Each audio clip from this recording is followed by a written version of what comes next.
nanti istirahat ketemu ibu ya sayang. Assalamualaikum Widya, apa kabar? Sehat kan? Waalaikumsalam, alhamdulillah sehat Bu. Ibu lihat kamu sering terlambat, ada apa sayang? Assalamualaikum Rizky, sudah istirahat ya nak? Sudah Bu, tadi bersama teman-teman. Kenapa tadi Rizky menjambak rambut Haikal? Habis kesal Bu, dia ngatain nama ayah aku. Oh gitu, ya sih. Kalau ibu di posisi Rizky juga ibu akan marah. Kapan memang Haikal ngatain Rizky? Setelah saya berdiskusi dengan Bu Sapni, saya sadar marah bukan solusi. Dan nilai kebajikan perlu saya ingat agar menjadi pribadi lebih baik lagi.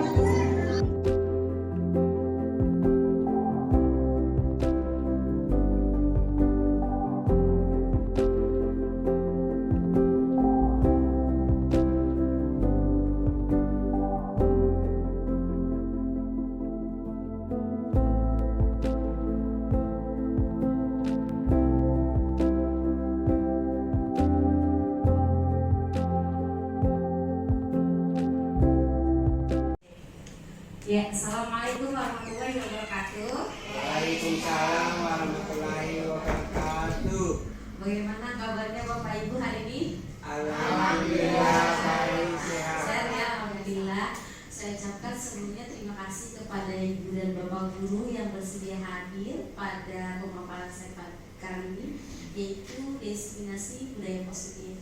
Ya, salawat serta salam, marilah kita panjatkan ke hari barang junjungan Nabi besar Muhammad Sallallahu Alaihi Wasallam, berkat ajarannya lah yang sampai kepada kita saat ini, membawa kita dari zaman yang gelap gulita ke zaman yang terang benderang.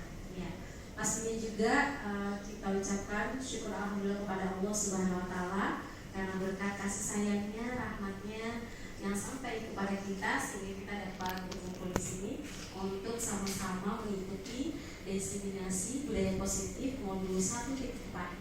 Ya. Pada kesempatan kali ini saya akan membawakan budaya positif yang konsep inti budaya positif. Ya, ada 8 nanti pembahasan yang akan kita ikuti bersama. Yang pertama yaitu perubahan paradigma positif, yang kedua disiplin positif, yang ketiga nilai kebajikan, yang keempat kebutuhan dasar manusia, yang kelima motivasi perilaku manusia, yang keenam posisi kontrol guru, yang kelima yang ketujuh keyakinan kelas, dan yang kedelapan segitiga distribusi. Ya, sebelum saya mulai, saya mau tanya nih sama Pak Dwi. Aduh ini, Masya Allah, dari tadi siang sibuk. Pak, saya mau tanya nih Pak, kalau Bapak nggak nulis diary, ceritanya diary buku harian, terus Bapak simpen rapet-rapet, saya boleh lihat nggak Pak? Nggak boleh. Confident banget sih. Oh, confident ya. Boleh nggak dilihat sama saya? Nggak boleh. Kenapa nggak boleh? Isi hati saya. Oh, isi hati, jadi curhat ya. Nah, yang pertama itu kan perubahan paradigma. Ini paradigma yang akan kita pelajari Pak. Nah, pembelajaran dengan paradigma baru yaitu terjadinya sebelum terjadi itu adalah miskonsepsi tentang teori kontrol. Ketika saya tadi nanya nih sama Pak Dwi, ini Pak Dwi orang dewasa ya. Pak Dwi mau nggak buka diary-nya? Mau nggak tadi Pak Dwi jawabannya? Nggak mau. Kenapa? Nggak mau Pak Dwi? Isi hati saya. Oh iya. Karena isi hati bisa jadi rahasia itu ya Pak ya, berharga banget. Nah, begitu pun Bapak Ibu kita terhadap murid. Yang pertama, ilusi guru mengontrol murid. Gambarnya ini ya, kita tuh pengennya murid itu apa kata kita aja. Oh, nak B, nak C, nak D, tanpa kita sadari mereka juga punya rasa ternyata ini yang ingin dan ingin ditanya sama gurunya. Maksudnya gimana tuh misal nih? Ya, ketika kita sebagai orang dewasa kita nggak boleh mengilusikan semua apa yang kita mau ke murid kita. Kalau itu terjadi, yang terjadi adalah anak yang nurut ketika kita aja, ya. Atau anak mau mengikuti perintah dari wali kelasnya aja. Kalau guru lainnya is nothing buat dia. nggak ada. Nah itu yang berbahaya. Kenapa itu berbahaya? Karena semua kontrol ada di guru, padahal anak pun punya rasa. Yang kedua, ilusi bahwa semua penguatan positif, efektif dan bermanfaat. Ternyata enggak juga loh Bapak Ibu guru. Contoh misalnya penguatan positif ya. Misalnya saya ambil contoh misalnya Kolita dan Nadine. Dua orang anak ini sama-sama pintar misalnya. Terus saya puji-puji terus nih mereka. Ih Nadine pinter ya, Kolita pinter ya. Kira-kira perasaan murid lain bagaimana ya? Pak Dwi boleh dijawab perasaan murid lain gimana tuh? Kalau misalnya saya terus mengeluhkan Nadine dan Kolita, Nadine dan Kolita itu. Iya betul. Padahal tadinya di pola pikir kita itu udah baik ya. Oh baik, orang positif kok. Kecuali kita nggak jelek-jelekin. Ih dasar kamu bodoh misalnya gitu ya. Ini permisalan. Padahal itu baik, ternyata itu pun tidak bermanfaat, tidak efektif gitu ya. Iya kalau misalnya cuma gitu doang ngurus sosial. Terus kalau akhirnya Nadine dan Kolita dimusuhin kan bahaya ya. Ada ucapan ini, iya deh si paling pintar gitu kan. Kita aja sama terus kayak gitu ya. Misalnya tiba-tiba kita gak rajin, terus tiba-tiba kita ngomong iya deh si rajin gitu kan. Termasuk saya. Tapi setelah mempelajari ini, semoga sifat saya dan sikap saya berubah ya Bapak Ibu, dan alhamdulillah saya sudah menerapkannya. Yang ketiga yaitu ilusi bahwa kritik dan membuat rasa bersalah mampu menguatkan karakter anak. Kan dulu nih ya, berilah kritik dan saran untuk membangun. Nyatanya enggak tuh Bapak Ibu. Nyatanya enggak. Anak semakin dikritik semakin apa? Males dikritik mulu, kayak gak ada yang baik gitu dari kita. Gak usah yuk, kan gitu ya Bu ya Pak. Terus kalau misalnya dia apa tuh, misalnya Bu, salah Bu, kayaknya gue gak ada benernya tuh depan guru itu. Nah ternyata itu adalah ilusi yang salah. Yang ketiga, yang keempat terakhir, ilusi bahwa orang dewasa berhak memaksa. Wah mentang-mentang kita dewasa nih ya Bu ya, kita seolah semua apa mau kita. Kan saya yang paling tahu, saya yang paling pengalaman. Ih hebat gak tuh, saya penentu kehidupan masa depan bangsa. Padahal ternyata gak juga Bapak Ibu. Anak punya rasa, anak ingin didengarkan, dan anak ingin sekali diajak diskusi ngobrol sama gurunya. Maunya apa sih? Kenapa sih kayak gitu? Seperti itu ya. Sebab miskonsepsi ini maka terjadilah perubahan paradigma pembelajaran baru, yaitu di mana pembelajaran dengan paradigma baru merupakan pembelajaran yang dirancang berdasarkan prinsip pembelajaran berdiferensiasi sehingga peserta didik belajar sesuai dengan kebutuhan berdasarkan tahap perkembangan sesuai teori psikologi modern maupun untuk mewujudkan profil pelajar Pancasila. Ya Bapak Ibu, jadi lihat kalau muridnya lagi gak enak diajak ngomong, diajak ngomong, itu namanya pembelajaran berdiferensiasi. Kalau anaknya lebih suka ngegambar, jangan paksakan dia untuk mendongeng. Jangan sekali-kali paksakan guru untuk berenang, karena itu adalah kesalahan fatal. Dan jangan paksakan ikan untuk terbang, karena itu bukan keahliannya dia. Sama aja kita seperti mematikan bulu dari ikan tadi. Begitupun anak murid kita Ibu Bapak, dengarkan maunya, ikuti selama itu bisa menjawab kebutuhan dasar mereka. Ya lanjut, masuk ke intinya yaitu disiplin positif. Disiplin berasal dari kata disiplin, discipline ya bahasa Inggris, yang berarti belajar. Nah, namanya belajar. Saya mau deh kayak ibu cantik yang pakai kerudung merah. Loh, semua merah.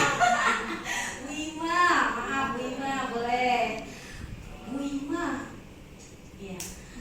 Ini kan disiplin artinya belajar. Berarti kalau anak melakukan salah-salah mulu, belajar nggak itu Bu Ima? Belajar nggak? Iya. Tidak belajar. Ternyata disiplin itu adalah belajar terus kalau anak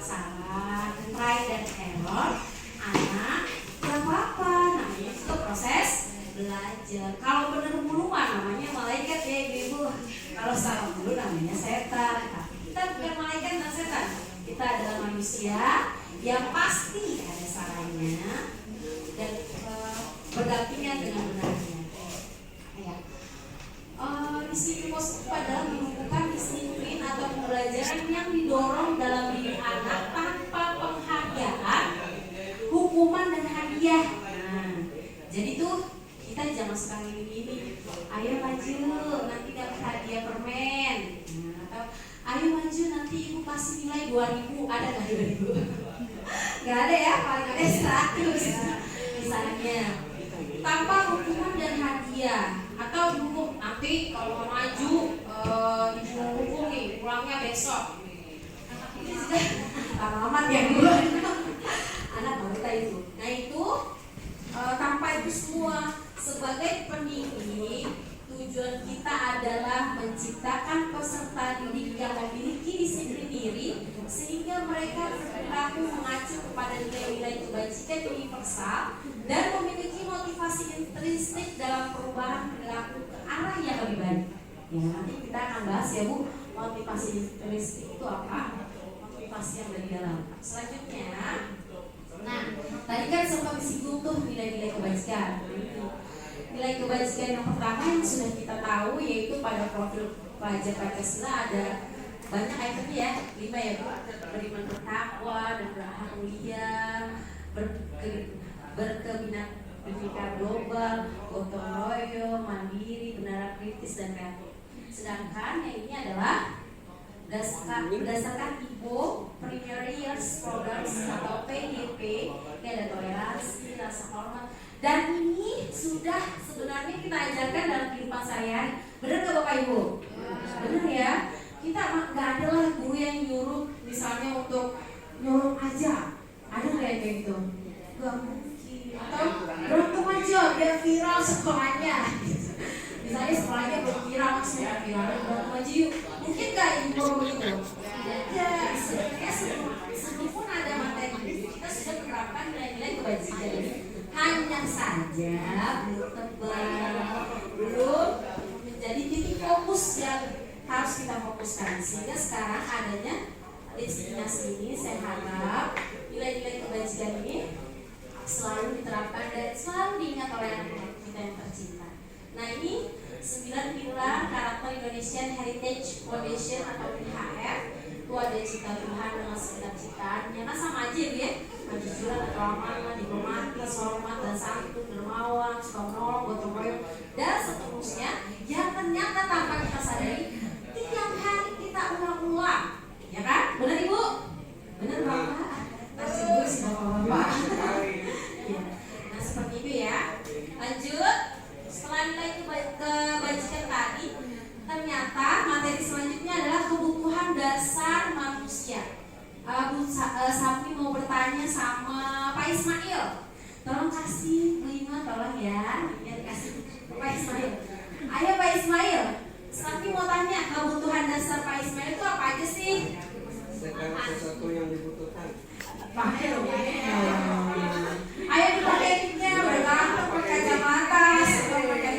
Oh tadi Pak bisik-bisik katanya. Kan malu-malu. Ya, ternyata kebutuhan dasar manusia adalah segala sesuatu yang dibutuhkan. Benar nih Pak Ismail. Yang dibutuhkan oleh manusia untuk mempertahankan keseimbangan kondisi fisiologi dan psikologi yang bertujuan untuk mempertahankan kehidupan, keselamatan dan kesehatan. Benar gak Ibu? Benar ya. Kita mati-matikan ya untuk mempertahankan kehidupan. Mati-matian supaya selamat. Ada nggak orang yang saya mau sekolah supaya kecelakaan deh? Ada nggak? Ada. Sekelas murid kita aja udah eling ya, udah paham kalau sekolah itu untuk ilmu supaya selamat dunia dan akhirat. Ini kita mentang-mentang gurunya sosok supaya nggak selamat deh, nggak mungkin ya. Pasti untuk kehidupan, keselamatan dan kesehatan. Lanjut. Nah, 5 kebutuhan dasar manusia menurut Dr. William Glasser. Dr. William Glasser ini psikolog dari Jerman, Ibu Bapak, yang meneliti tentang manusia. Kata Dr. William Glasser, katanya ya ini sih, kata Dr. William Glasser, yang pertama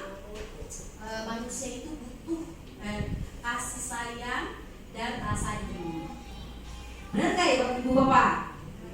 Betul ya? Coba deh masuk ke kantor. Assalamualaikum, gak ada yang jawab. Kita ngasihnya apa? Apa ya? Iya apa? Kayak saya tuh bukan manusia ya. Saya salah nggak disautin ya. Pasti gitu ya kalau ini ya. Nah ini diteliti ternyata kita butuh sekali yang namanya kasih sayang. Nah kalau kita aja manusia dewasa yang pemikirannya sudah sempurna, hatinya sudah sempurna, psikologinya sudah sempurna, butuh kasih sayang, apalagi anak, ya. Jadi jangan melakukan mereka layaknya musuh, mana, ngapain? Jangan, kasihan. Mereka juga dengan kita nadanya diturunin 1 oktav, biasanya 9 oktav misalnya, kita 8 oktav. Anak itu kasih ngobrol sama kita, gitu ya. Jadi jangan biasakan suara kita, orang kita yang dewasa aja kalau ada yang ngomong terlalu keras kan kita kagetnya ya Bu. Waduh, apa sih apa tuh gitu ya? Ngomong apa sih kok segitunya? Jangan sampai gitu ya. Panangkan bahwa anak yang kita ajar adalah anak kita sendiri. Dimana kalau anak kita tuh diharapkan orang terima kasih Bu. Pak, iya apalagi kita, ya.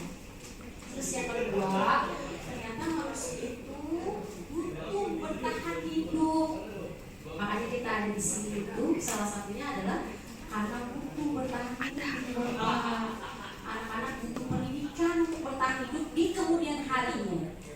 Jadi anak-anak tuh datang ke sini tanpa sebab, ternyata karena kebutuhan bertahan hidup untuk masa depannya yang lebih baik, untuk hidupnya yang lebih cerah. Kan kalau nggak ada pendidikan, mereka nggak bisa bertahan kan? Atau bertahan tapi seadanya. Makanya pendidikan ini menemukan soft skill dan hard skill. Salah satu tujuannya adalah untuk bertahan hidup. Selanjutnya kita jika apa yang kita suruh ya lakukanlah. Kalau saya misalnya senangnya ngoceh gitu ya. Atau murid-murid senangnya nyanyi, gak apa-apa Bu kalau anak-anak maunya. Jangan bilang, ih berisik, nyanyi dulu. Oke sayang, ya Ibu dari suaranya di sini beri kesempatan temannya untuk mengekspresikan kesenangan jiwa, ya. Jadi tidak melulu kita larang. Kemudian anak juga ternyata butuh, kita semua manusia ternyata butuh kebebasan. Kita kan gak mau ya Bu kakak jangan pergi, akhirnya apa? Pergi. Jangan makan, akhirnya apa? Makan. Jangan tidur, akhirnya apa? Iya, karena kan gitu ya. Biasanya kata janganlah yang menantang. Coba gini, tidur terus ya, pasti tidur terus. Enggak ya Bapak Ibu, maksudnya kita butuh kebebasan. Nah yang selama ini kita perjuangkan kemerdekaan, kebebasan rakyat Indonesia gitu ya, itu juga kita butuhkan sebagai manusia yang merdeka. Selanjutnya manusia butuh terhadap penguasaan. Ini nih penguasaan ya, kita bisa apa, menguasai apa, itu manusia butuh. Kalau nggak punya penguasaan, nggak punya kebiasaan, dia bisa tergerus oleh zaman. Dan ini budaya positif yang harus kita selalu bicarakan sama teman-teman kita. Lanjut. Kemudian selanjutnya adalah motivasi perilaku manusia. Nah, ada ini lagi-lagi masih menurut dokter bilang gue seminggu waktu Bapak, bahwasanya terdapat 3 motivasi yang mendorong manusia untuk tetap melakukan sesuatu. Atau kalau gue tetap belajar, atau kalau kita untuk tetap ngajar. Yang pertama, untuk menghindari ketidaknyamanan atau hukuman. Contoh, misalnya, Bu Sami ngajar dong. Kalau nggak ngajar, TKD saya kurangi. Nah, misalnya nih ada yang ngomong, Sami ngajar yang benar. Kalau nggak benar, TKD saya kurangi. Kira-kira saya melakukannya nggak Bu? Melakukannya nggak Bu? Melakukan dengan iya betul. Melakukan tapi dengan nyaman gitu ya. Ini TKD-nya apa ya? Masuk gitu ya. Contoh nih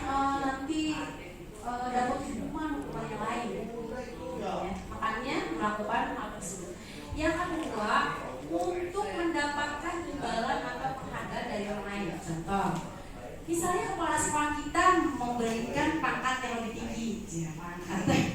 Atau apa ya? Memberikan hadiah buat orang atau ibu bapak guru yang datangnya tepat waktu, misalnya. Terus kita pengen dapat itu waktu tiap hari datang tepat waktu. Pas gak ada penghargaan, kira-kira mau gak Bu datang tepat waktu? Biasa aja. Biasa aja, mantep gak tuh? Ya gitu ya, Masya Allah. Ya kan biasa aja lah. Iya.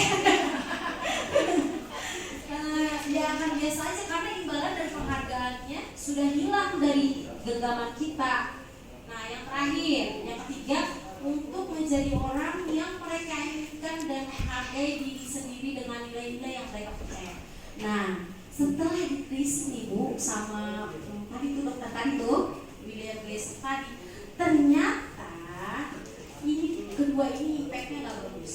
Nggak bagusnya kalau ya udah mereka melakukan sesuatu itu hanya kemudian atau hukuman takut hukum. Terus yang ini untuk dapat imbalan. Ternyata setelah itu semua hilang, ya kembali ke kebiasaan lain, ke kebiasaan sebelumnya. Kenapa demikian? Karena kedua ini adalah motivasi yang berlahir dari luar dirinya, bukan dari dalam dirinya. Contoh misalnya, boleh linknya dikasih ke Bu Fitri, Pak Ismail. Bu Fitri, izin bertanya boleh? Boleh. Jalan dulu Bu Fitri. Iya. Bu Fitri, sholat 5 waktu buat apa Bu Fitri? Jalan ya. Pak Ismail boleh minta tolong dinyalakan dulu. Oh, udah. Sholat 5 waktu buat apa Bu Fitri? Karena itu iya. Jawab kewajiban kita. Iya betul kewajiban. Nah ini kan motivasi yang masih ada di tiga ini ya kalau itu. Nah itu yang 1 dan 2 itu tidak disarankan karena motivasinya berasal dari luar. Yang disarankan adalah yang terakhir.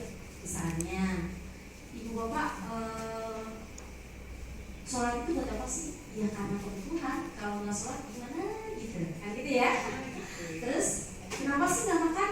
Ya kalau nggak makan lapar, mati deh, gitu kan. Nah itu adalah dorongan dalam diri. Nah itulah motivasi yang bertahan dan kekal. Kenapa? Karena berasal dari dirinya sendiri. Pokoknya ada orang nggak ada orang, saya dapat makan.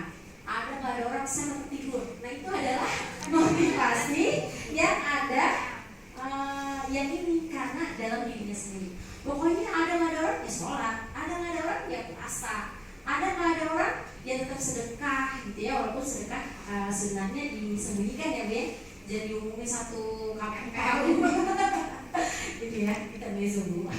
Nah itu inilah yang kekal karena dalam dirinya sendiri. Ini yang disarankan yang kita harus lakukan kepada murid-murid kita tercinta, dimana kita memunculkan motivasi intrinsik yang ada pada murid untuk kedepannya mereka ingat, mereka lakukan dan kekal menjadi kebiasaan positif nantinya.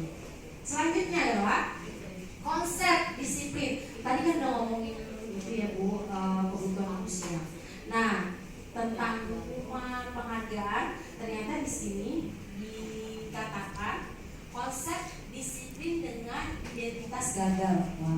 Ternyata hukuman dan penghargaan nyata-nyatanya adalah konsep disiplin yang gagal. Kenapa gagal? Karena setelah hukuman ini berlalu atau setelah penghargaan ini berlalu, anak atau orang dewasa akan melakukan hal yang sama dan mengulang kebiasaan yang lalu-lalu sehingga tidak berubah menjadi disiplin yang positif. Ternyata kan kita kira selama ini penghargaan nih biar anak pintar gitu ya. Ternyata di sini bilang konsep identitas gagal. Kalau hukuman pertama menyakitkan, itu udah pasti ya Bu ya.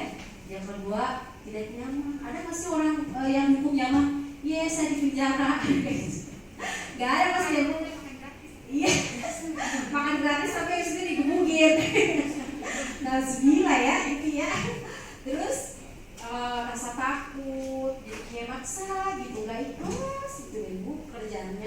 Jadi kita aja kalau suruh, ngoreksi cepetan gitu. Kan gak enak ya, itu kayak dipaksa gitu.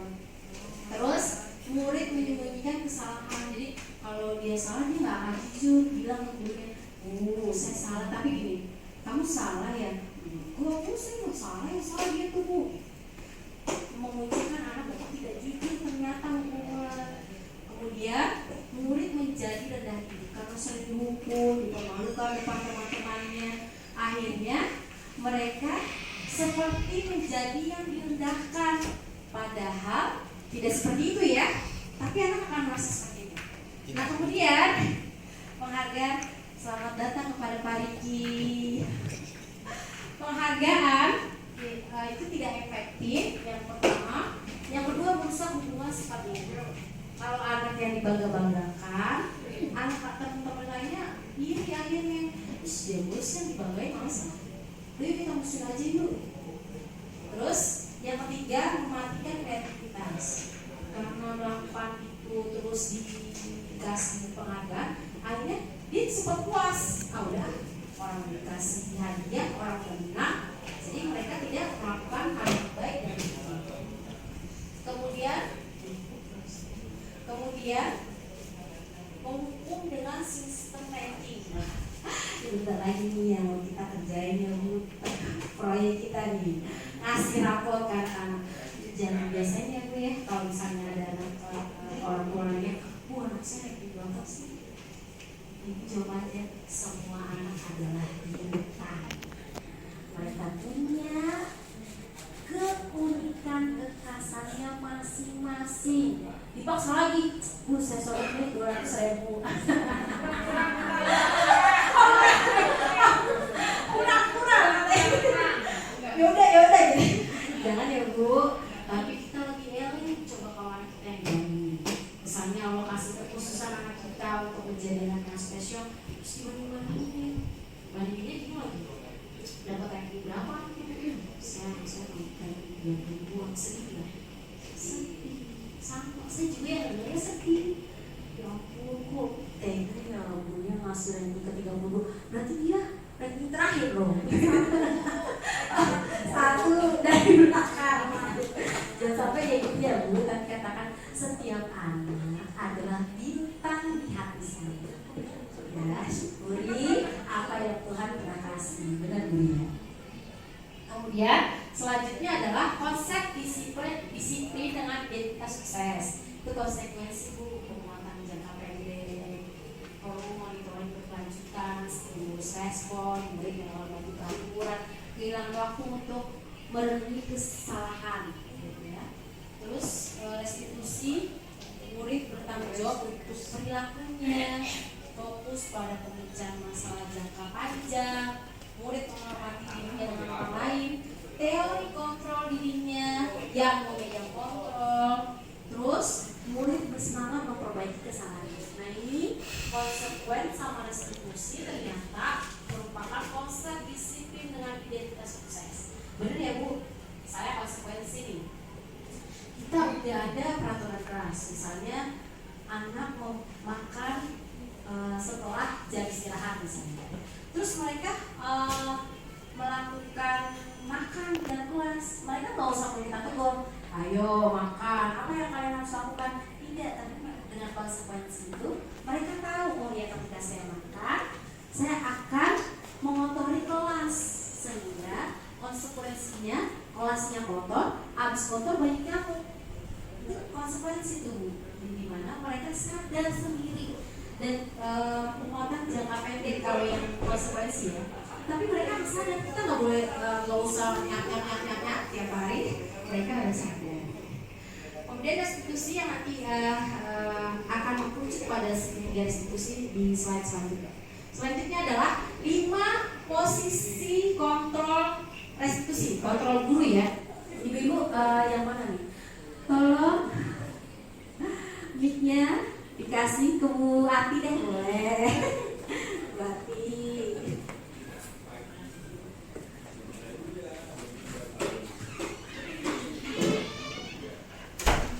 Ya, Bu Ati. Ini yang 5 posisi kontrol ini, yang mana yang sering Bu Ati lakukan? Baik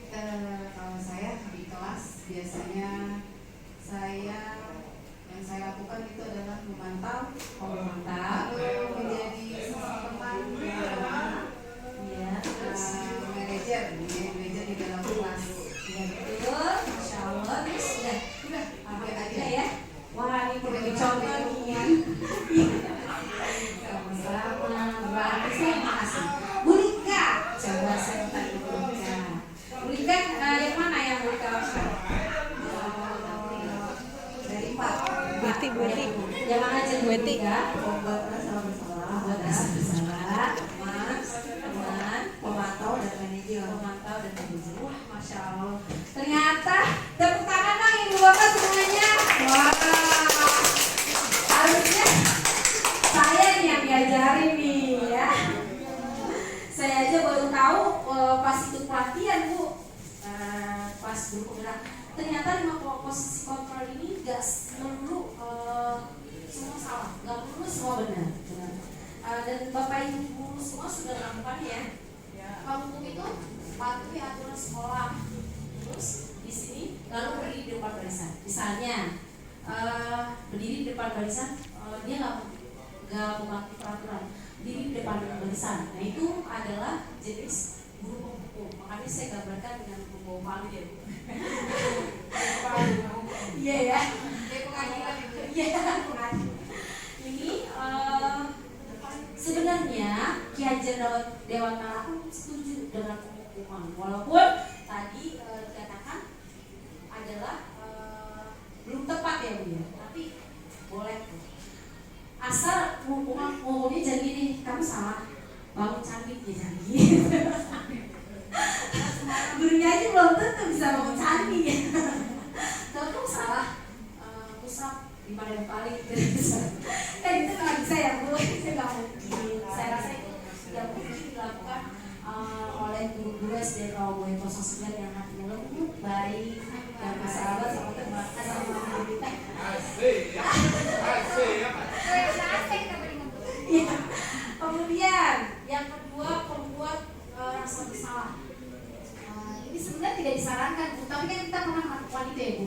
Gini, berapa kali sih ibu atau bapak harus memberitahu kamu, ibu kecewa di sama kamu mau buat rasa bersalah tuh, atau kamu yang ngapain? Ya Allah, kamu mau tahu ya ibu yang ngepel aku, dia balikin gitu ya. Nah itu tidak disarankan. Kemudian teman, nah selama ini saya melakukan posisi teman ibu bapak, ternyata itu sudah tidak bagus karena mereka merasa berteman sama kita, akhirnya hilang rasa simpatinya kepada kita, hilang rasa wibawa kita. Namanya teman, tiba-tiba di jalan kita kok, Gusman, gitu. Atau gini sendiri, ibu kok tingginya sama kayak saya. Terus kamu bilang ibu pendek, gitu. Nah ternyata itu juga nggak tepat, belum tepat. Nah kalau di sini kan, ayolah yang tertib, buat ibu bangga, ini tidak apa-apa kok sama. Ini nggak perkata seorang teman kan, kalau teman bestie nih Bu, biasanya gitu ya. Ya nggak Pak Dwi, bestie kita. Jadi kan jadi nggak apa-apa, jalan gitu kan. Ternyata itu kurang tepat. Atau memantau, banget. Oh ada salah apa? Kita ngapain? Itu memantau tuh. Coba lihat, kamu udah dibilang, kamu tuh ya. Kamu ya, kamu sudah melanggar apa peraturan dan konsekuensinya nih, dia pemantau. Kemudian yang terakhir adalah manajer. Nah, manajer ini disarankan sekali ya, Bulia coba Sapni mau dengar pendapatnya Bulia, karena Bulia pernah mengikuti PMM budaya positif ya. Terus beliau ini yang ngasih tahu saya, itu tuh Bu Sapni kontrol manager bagus kan. Coba kita satu mau tanya, bagaimana Bu ya? Terima kasih kesempatannya Bu Sapni. Kalau kontrol guru posisinya sebagai manajer, katanya sih di PMM itu yang paling bagus, yang paling baik diterapkan di kelas. Selain penghukum, pemantau, pembuat rasa bersalah dan teman. Padahal yang 4 itu sebenarnya ada kelebihan juga, tetapi ada kekurangannya yang agak sulit untuk mengatasinya. Jadi kontrol manager yaitu guru menstabilkan menstabilkan emosinya siswa dulu, lalu memvalidasi salah benarnya, lalu mengubah rasa atau nilai moral yang ada pada anak. Ya betul. Bu, tepuk tangannya keras, betul ya? Keras. Masya Allah, bukan dulu saya nggak salah bestri. Iya, betul sekali. Ternyata untuk kontrol manager itu kita melibatkan anak dalam pemecahan masalah. Bukan kita yang ngediktator, kamu salah apa kesalahan kamu, ya udah kerjain juga. Tapi mereka biasanya pengantarnya gini, apakah kamu tahu kesalahan kamu? Jawabnya nggak tahu, ngapain tahu? Enggak ya? Apakah kamu tahu kesalahan kamu? Biasanya gitu kan? Terus dijawab, terus kita nyadain kira-kira bagaimana kamu akan memperbaiki kesalahan itu. Kan akhirnya kita melibatkan murid ya Bu ya. Jadi bukan kita yang oh kamu ngupain air, yaudah kamu pel, bukan begitu. Tapi kamu ngupain air ya, kira-kira apa yang harus kamu lakukan? Tidur Bu. Iya ya. Oh kamu jalan Bu. Kalau jawabannya tidur juga saya yakin saya akan keluar tanduk gitu. Wah basah dia malah tidur, ya ampun. Iya. Selanjutnya setelah kontrol guru atau resolusi, yaitu keyakinan kelas. Pengantarnya, mengapa keyakinan kelas? Mengapa tidak peraturan kelas? Pertanyaan pemantiknya pertama begini, yang kemarin tuh ditanya sama dia sama aja Bu, ditanya juga karena mobilnya sama. Yang pertama, mengapa kita memiliki peraturan tentang penggunaan helm pada saat mengendarai kendaraan roda 2 atau motor? Kenapa kira-kira? Buat keselamatan, kan? Terus yang kedua, mengapa kita memiliki peraturan tentang menggunakan masker dan mencuci tangan setiap saat? Supaya kesehatan, ya benar-benar. Nah, ini adalah motivasi ekstrinsik yang berasal dari luar sehingga mereka nggak kekal. Kalau misalnya contoh untuk keselamatan, jadi kalau perginya dari sini ke Damogot kan dekat ya dia, kan misalnya nggak banyak mobil, ya udahlah nggak pakai helm. Padahal harusnya kalau udah keluar jalan besar pakai helm. Kalau malam masalahnya lempeng. Iya. Karena kita sayang sama diri kita, motivasi intrinsik. Kita sayang sama kepala kita, ya, untuk supaya menjaga baik-baik kepala kita. Tapi kalau karena nanti misalnya ada polisi, itu nggak akan kekal. Kalau ada polisi ya udah nggak pakai helm. Nah, kenapa keyakinan kelas? Karena keyakinan kelaslah yang berasal dari dalam peserta didik itu sendiri. Misalnya nilai kebajikan apa yang kita angkat, misal sopan santun, misal peraturannya sopan santun bicara dengan teman, misal. Nah itu adalah motivasi dalam dirinya. Kenapa seperti itu? Kan dia pengen juga dihargai kan Bu. Sebagai manusia dia pengen menghargai dan dihargai. Sebab itu dia harus menghargai orang. Nah itulah yang disebut motivasi intrinsik. Makanya bukan peraturan kelas tapi keyakinan kelas. Adapun cara membuat keyakinan kelasnya yaitu yang pertama, dia itu lebih abstrak daripada peraturan. Jadi bentuknya itu umum aja gitu Bu. Misalnya pengen kelasnya bersih, gak ada sampah. Ngomongnya bukan dilarang buang sampah. Kalau dilarang menggunakan kalimat negatif, tambah dibuang ya nggak sih? Ya. Kalau kalimatnya negatif, pasti tambah dilakukan. Sebab itu keyakinan kelas itu lebih abstrak. Biasanya kalimatnya begini, bertanggung jawab menjaga kebersihan kelas. Jadi itu siapapun yang bertanggung jawab itu tanggung jawab saya. Ternyata kebersihan itu tanggung jawab saya, bukan tanggung jawab Sabi, Vera. Apalagi tanggung jawabnya guru bahasa Inggris ya kan?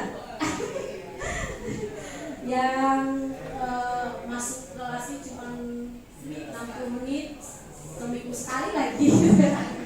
Bukan banget gitu, tapi tanggung jawab kita semua. Nah, murid mulai sadar itu tanggung jawab saya. asal jangan ribut gitu ya. Digantinya berkasih sayang sesama teman.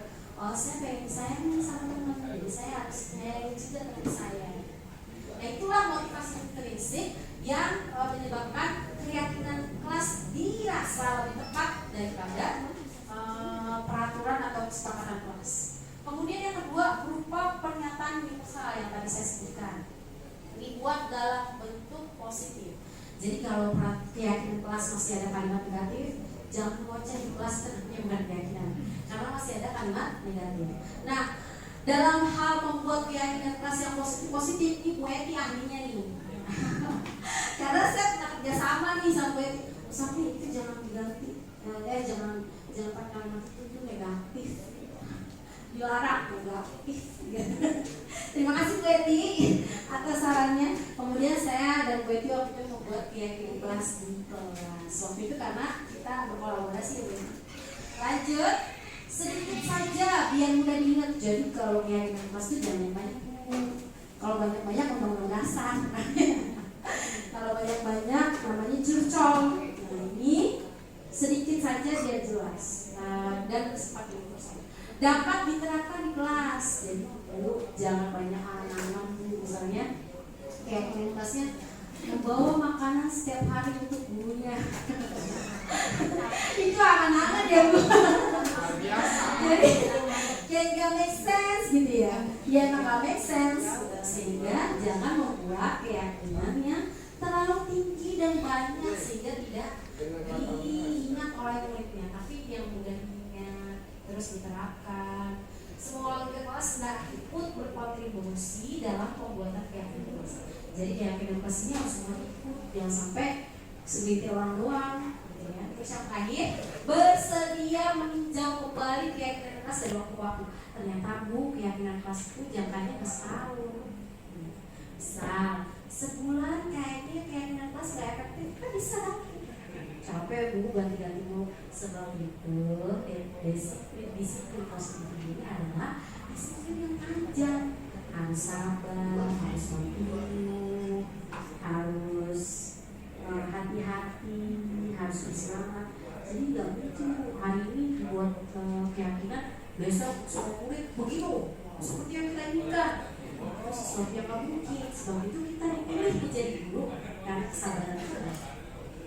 Lanjut, konsep disiplin pendekatan restitusi. Pengertian restitusi, proses menciptakan kondisi bagi murid untuk memperbaiki kesalahan mereka sehingga mereka bisa kembali pada kelompok mereka dengan karakter yang lebih kuat. Menurut sebenarnya Diana Gosen tahun 2004. Nah ini Bu, restitusi Bu, yang nanti kita sama-sama akan saksikan. Jadi restitusi itu menggeser pribadi murid yang gagal menjadi pribadi yang sukses. Kita sama-sama tahu, kita pengen ya kualitas suksesnya di sini memperbaiki kesalahan, bukan mencari kesalahan, agar mereka bisa kembali pada kelompok mereka dengan karakter yang lebih. Nah, ciri-ciri restitusi yang pertama, bukan untuk menebus kesalahan, namun untuk belajar dari kesalahan. Nah, selama ini kan kita lakukan ke murid seperti yang murid menebus dari kesalahannya, padahal bukan itu Bu, tapi belajar dari kesalahan. Kalau dia tahu kalau itu salah, besok nggak dilakukan lagi. Nah itu namanya belajar. Yang kedua, memperbaiki hubungan yang tadinya misalnya gara-gara kesalahannya kita renggang gitu ya, jadi kita kesel, kita nggak mau nangkap dia lagi, seolah-olah itu adalah musuh. Karena kayak gitu ya Bu, kalau kita ada anak kita, misalnya jadi kesel, jadi nggak mau nangkap dia gitu ya, jadi males ngajar dia, itu adalah restitusi itu memperbaiki itu. Apapun kesalahan murid, kita bersedia merestitusi untuk menggeser pribadi yang gagal ke pribadi sukses. Terus yang ketiga, tawaran bukan paksaan. Kalau misalnya mereka berantem, kita tawarin apa yang bisa dilakukan. Jangan kamu berantem ya, berantem terus ya. Nanti videoin biar viral gitu. ngapain sih berantem, tonjok-tonjokan aja lah gitu, kayak gitu ya. Tapi tawaran bukan paksaan, mapan nggak, mapan sekarang, nah, itu paksaan. Kalau baiknya ibu tawarkan, kamu mau nggak memakan dia, atau kamu mau nggak minta makan, nah, itu adalah tawaran. Kemudian restitusi untuk melihat ke dalam diri. Nah, ke dalam diri dia. Jangan nyalain orang gitu ya. Hobi kita tuh gue nyalain orang. Kenapa begitu tuh si itu yang salah? Ngapain tuh si dia tuh yang ribet ya? Itu mencari kesalahan pada orang. Tapi yang terbaik adalah berkaca, untuk melihat ke dalam dirinya.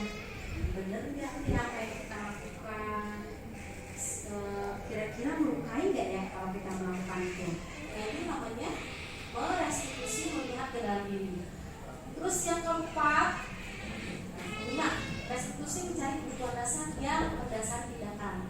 Tadi yang kemarin dia pernah juga katakan ya Bu, jadi kira-kira itu melakukan itu kenapa? Karena pengen diperhatikan kita, atau pengen diperhatikan teman, atau pengen banyak teman, itu kita perlu tahu nih. Makanya harus ada restitusi, yaitu untuk mencari kebutuhan dasar kita, seperti yang tadi sebelumnya dikatakan ya, kebutuhan dasar.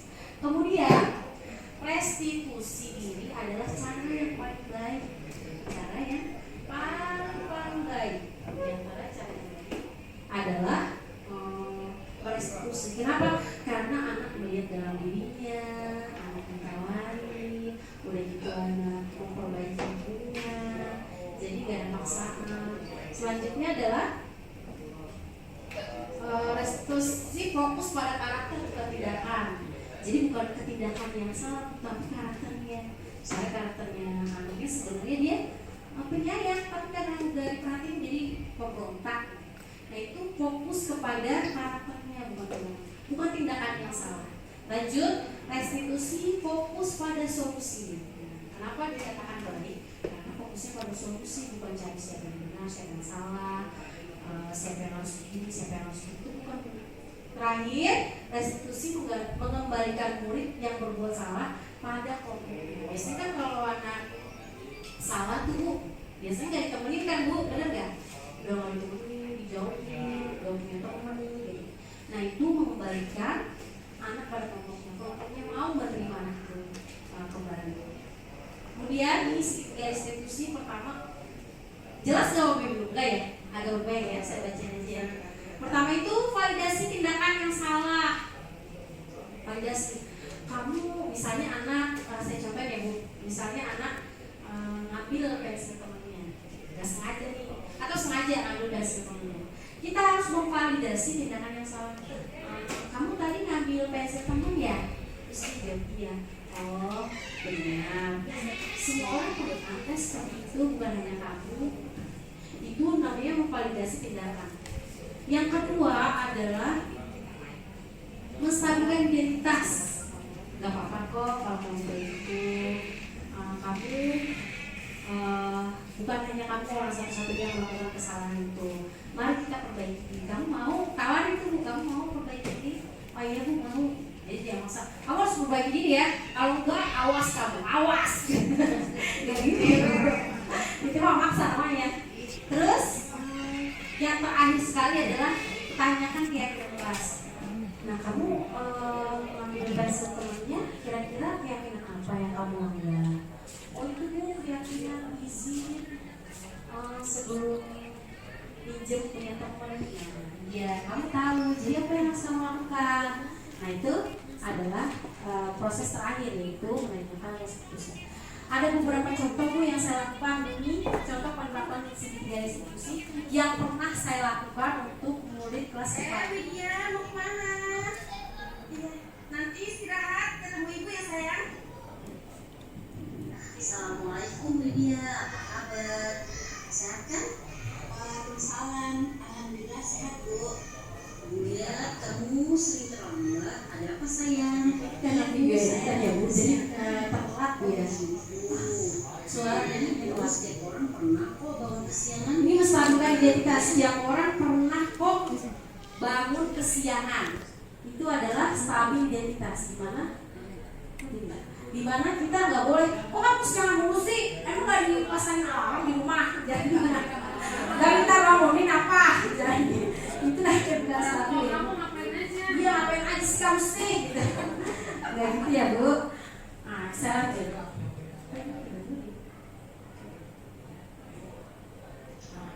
Widya mau kemana?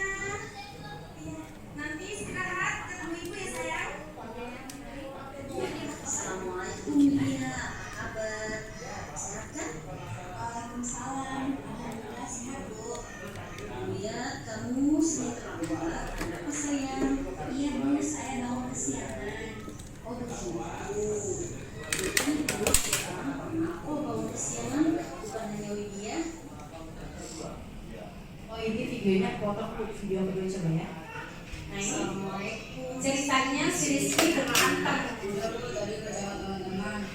Kenapa tadi Rizky menjemput rambut Haikal? Rizky dan Haikal ceritanya.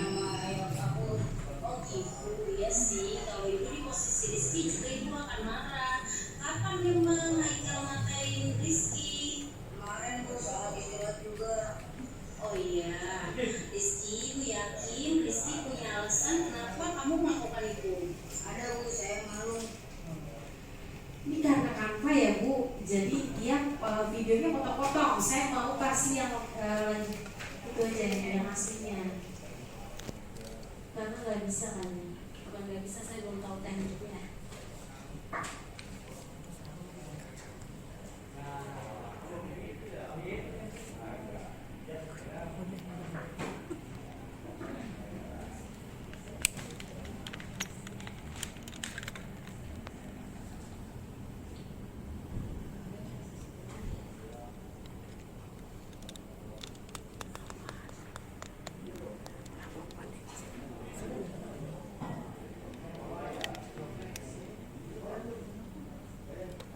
Sebentar ya Ibu Mbak.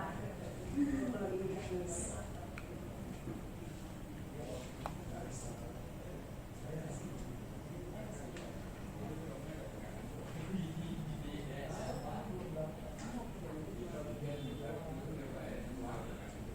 Sebentar.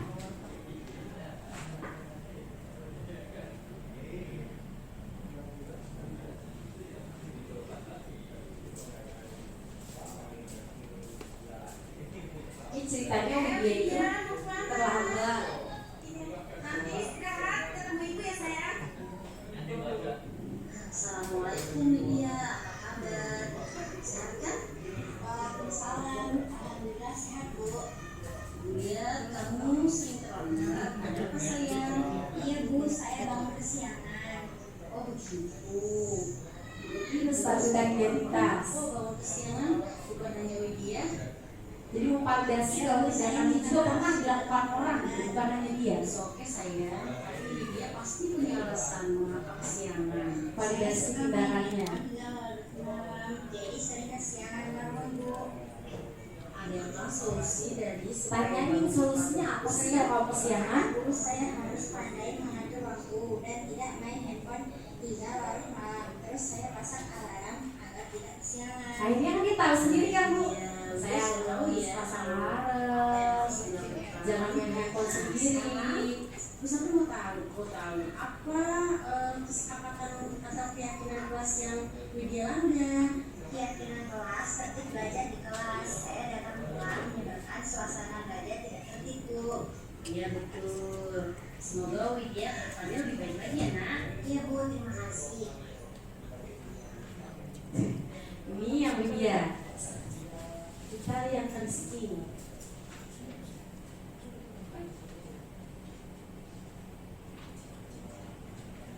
Rizky.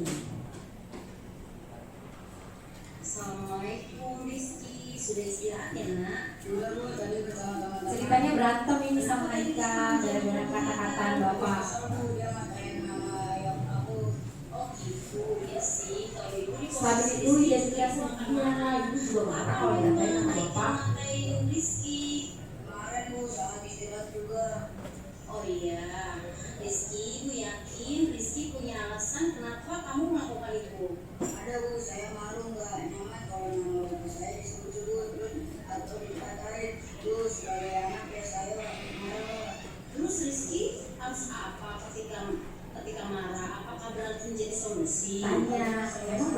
solusi ya. Terus dia bilang enggak.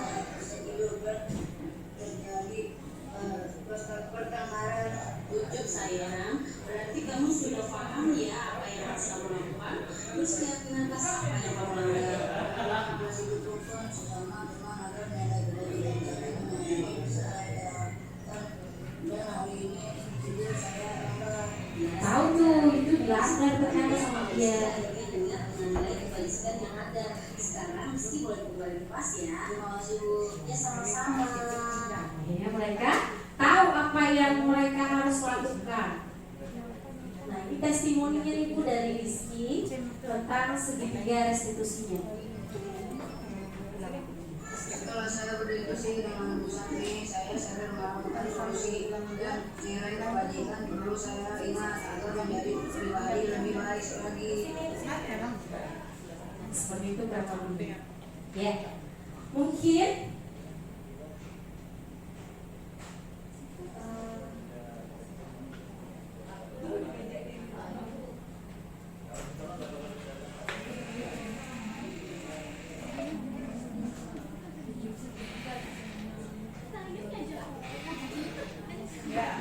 sudah? Ya, ternyata sudah paparan dari saya. Sedikit saya simpulkan bahwasanya disiplin positif adalah suatu tindakan belajar yang membutuhkan proses yang panjang. Dia baik untuk kehidupan kita maupun kehidupan anak didik kita. Sebab itu lakukanlah sedikit, lama-lama menjadi bukit, pelan-pelan, lama-lama menjadi kebiasaan. Sebab itu lakukan, mulailah dari diri sendiri dan dari sekarang. Saya Sapni, mohon undur diri. Assalamualaikum warahmatullahi wabarakatuh.